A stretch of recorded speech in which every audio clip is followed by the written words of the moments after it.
Hello students, in our last videos we have discussed about quantitative methods that are used by RBI to control money supply in our economy.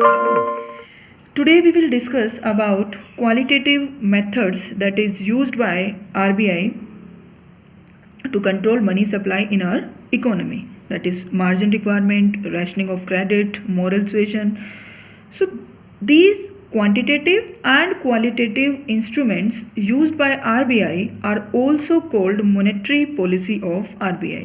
So quantitative method और qualitative method जो भी हमने किए discuss, जो भी हमने अब तक डिस्कस किए और कुछ हम आज डिस्कस करेंगे, that both methods are called monetary policy of RBI. So let's start.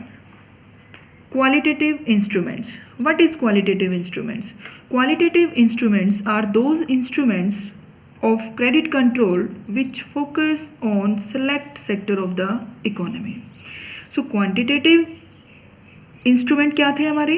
Quantitative instruments थे जो सारे sectors को एक जैसे यानी कि equally affect करते थे, that is quantitative instrument. But qualitative instruments कौन से हुए? Which focus on select sector of the economy, जो सेलेक्टेड सेक्टर ऑफ इकोनॉमी पे फोकस करते हैं, that is qualitative instruments. Means अलग अलग सेक्टर को अलग अलग तरीके से इफेक्ट करते हैं. So first method is margin requirement. What is margin requirement? Let's take one example. Margin requirement, for example, जब भी हम बैंक से लोन लेते हैं तो बैंक हमसे एक सिक्योरिटी चार्ज करता है और उस सिक्योरिटी के बेस पे बैंक हमें लोन देता है. और बैंक हमेशा जितने का हमें लोन लेना होता है उससे एक्स्ट्रा मनी की सिक्योरिटी हमसे चार्ज करता है. जैसे फॉर एग्जांपल अभी यहाँ पे जो मैंने एग्जांपल लिया, एक पर्सन को 80 लाख रुपीज़ का लोन लेना है, तो उस पर्सन को जो सिक्योरिटी है बैंक में वो 1 करोड़ रुपए की रखनी होगी. 1 करोड़ की सिक्योरिटी और लोन कितना लिया उसने? 80 लाख. 1 करोड़ माइनस 80 लाख कितना आया? 20 lakh. 20 lakh is margin requirement, that is margin requirement. So margin requirement हमने कैसे निकाली? Value of security offered for loan. कितने की ऑफर की हमने? वैल्यू ऑफ सिक्योरिटी कितने की हमने लोन के लिए? 1 करोड़ की रखी. माइनस में value of loan granted. Bank ने हमें कितना लोन ग्रांट किया? 80 लाख का. तो 1 करोड़ माइनस 80 लाख किया तो कितना आया हमारा? 20 lakh. That is margin requirement. So margin requirement refers to the difference between the current value of the security offered for loan and the value of loan granted. That is margin requirement. Now margin requirement को raise करके और लो करके RBI कैसे money supply को control करता है? जब RBI को मनी सप्लाई को रिड्यूस करना है, अगर आरबीआई को मनी सप्लाई को कम अगर करना होता है हमारी इकोनॉमी में, तो आरबीआई क्या करता है? मार्जिन रिक्वायरमेंट को रेज कर देता है. रेज मीन्स जैसे फॉर एग्जांपल वहाँ पे मार्जिन रिक्वायरमेंट अभी मैंने एग्जांपल लिया, कितना था? 20 लाख. तो यहाँ पे अगर मान लीजिए 20 लाख की जगह कितना कर देता है margin requirement? 30 lakh. It means rise कर दिया मार्जिन रिक्वायरमेंट. मार्जिन रिक्वायरमेंट अगर राइज कर दिया, fall in demand for credit. अब ज़्यादा अमाउंट की सिक्योरिटी रखेंगे तो लोग क्या करेंगे? क्रेडिट यानी कि लोन की डिमांड क्या करनी कर देंगे? कम. और जब लोन की डिमांड कम कर देंगे स्टार्ट, तो कमर्शियल बैंक किसको देंगे क्रेडिट? किसको देंगे लोन? नहीं दे सकते. सो जब आम पब्लिक लोन की डिमांड कम करेगी तो कमर्शियल बैंक की जो सप्लाई है लोन की वो क्या होगी? कम. और जब कमर्शियल बैंक सप्लाई कम करेंगे तो हमारी कंट्री में क्या होगी? मनी सप्लाई कम. और जैसे ही मनी सप्लाई कम होती है तो हमारा क्या कंट्रोल हो जाता है? यस, इन्फ्लेशन क्या हो जाता है? कंट्रोल हो जाता है. नाउ अगर आरबीआई को मनी सप्लाई को क्या करना है? इंक्रीज करना है अगर इकोनॉमी में, तो उस केस में आरबीआई क्या करता है? मार्जिन रिक्वायरमेंट को लो कर देता है, लोवर्ड कर देता है. कैसे? जैसे वहाँ पे कितना था हमारा? 20 लाख था.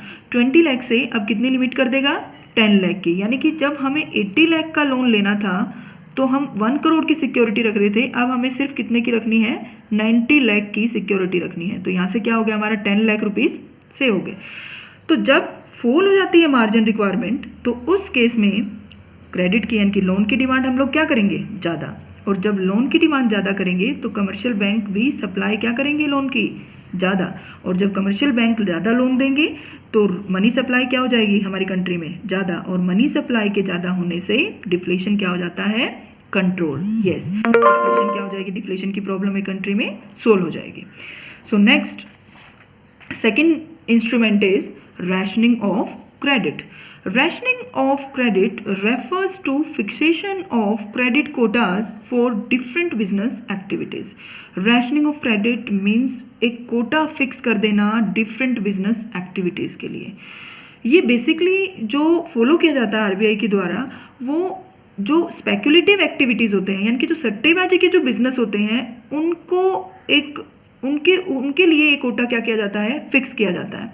सो रैशनिंग ऑफ क्रेडिट बेसिकली एक कोटा फिक्स कर देता है कि इससे ज़्यादा का लोन ग्रांट नहीं करना है। जैसे फॉर एग्जांपल, जब आरबीआई इंट्रोड्यूस करता है क्रेडिट रैशनिंग, तो क्रेडिट रैशनिंग इंट्रोड्यूस कर दिया तो इट मीन्स आरबीआई ने क्या कर दिया, एक कोटा फिक्स कर दिया कि इससे ज़्यादा का लोन कमर्शियल बैंक्स आगे नहीं दे सकते। तो कमर्शियल बैंक के ऊपर क्या लगा दी, एक लिमिट फिक्स कर दी कि इससे ज़्यादा का लोन आपने नहीं देना। तो एक लिमिट जो फिक्स की तो डिक्रीज हो जाएगी सप्लाई कमर्शियल बैंक की, क्योंकि वो लिमिट फॉलो करेंगे। और जब कमर्शियल बैंक डिक्रीज कर देंगे सप्लाई, तो हमारी कंट्री के अंदर भी क्या हो जाएगा, मनी सप्लाई कम, और मनी सप्लाई जब कंट्री में कम होगी तो इससे क्या कंट्रोल हो जाता है, यस, इन्फ्लेशन क्या हो जाएगा, हमारा कंट्रोल हो जाएगा। Next, withdrawal of credit rationing. अगर मान लीजिए आरबीआई क्या करता है, विड्रॉल कर लेता है क्रेडिट रैशनिंग को, यानी कि जो लिमिट जो लगाई थी उस लिमिट को क्या कर लेता है, अगर विड्रॉ कर लेता है, लिमिट हटा देता है। अब कमर्शियल बैंक के ऊपर कोई लिमिट नहीं है, वो कितना भी लोन दे सकते हैं, तो increase the supply of credit by the commercial bank. अब कमर्शियल बैंक क्या करेंगे, ज़्यादा सप्लाई करेंगे, इनकी लोन ज़्यादा देंगे, और जब ज़्यादा लोन देंगे तो इससे हमारी कंट्री में क्या हो जाएगी, सप्लाई ऑफ मनी क्या हो जाएगी, ज़्यादा, और सप्लाई ऑफ मनी ज़्यादा होने से डिफ्लेशन की जो प्रॉब्लम थी वो क्या हो जाएगी, कंट्रोल हो जाएगी। So this is rationing of credit. Number third is moral suasion. Moral suasion means it is just an advice. RBI क्या करता है, कमर्शियल बैंक्स को एक एडवाइस करता है अपनी डायरेक्टिव्स को फॉलो करने के लिए, यानी कि जो रूल्स और रेगुलेशन आरबीआई बनाता है उसको फॉलो करने के लिए आरबीआई क्या करता है, कमर्शियल बैंक को एडवाइस करता है। Moral suasion is combination of two words, persuasion and pressure. RBI persuasion और प्रेशर करके अपनी बात मनवाता है। परसुएशन मीन्स आरबीआई क्या करता है, tries to persuade the commercial bank to follow its directive। ये एक persuade करता है कमर्शियल बैंक को कि उनकी डायरेक्टिव्स को फॉलो करें। लेकिन अगर वो फिर भी नहीं फॉलो करते हैं कमर्शियल बैंक, तो उस केस में आरबीआई फिर क्या करेगा, उनको प्रेशराइज करेगा। प्रेशराइज मीन्स कि आरबीआई क्या है, एपेक्स बैंक है हमारी कंट्री में, तो वो क्या करता है, बैंकों को प्रेशराइज करके अपनी बात को मनवाता है। लेकिन फिर भी अगर कोई बैंक नहीं मानता है, उस केस में आरबीआई क्या करता है, उनको डी लाइसेंस्ड कर देता है, यानी कि उनका लाइसेंस भी रद्द कर सकता है।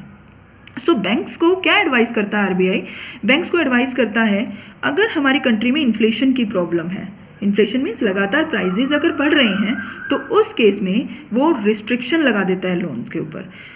और जब हमारी कंट्री में डिफ्लेशन होता है तो उस केस में आरबीआई क्या कर देता है, लिबरल कर देता है लैंडिंग की पॉलिसीज, यानी कि लैंडिंग की जो पॉलिसीज हैं उनको एक लिबरल पॉलिसीज बना देता है। सो इस तरीके से आरबीआई क्या करता है, एडवाइस करता है बैंकों को, वो दोनों तरीके से करवा सकता है, परसुएड और प्रेशर करके। So these are qualitative instruments of RBI that is used in control of money supply in our economy. So thank you students. इस टॉपिक से रिलेटेड असाइनमेंट साइट पे अपलोड कर दी गई है, आप लोग वहाँ से डाउनलोड करके अपनी इकोनॉमिक्स की नोटबुक में करें। और next video we will discuss next chapter, that is aggregate demand and aggregate supply. Thank you students.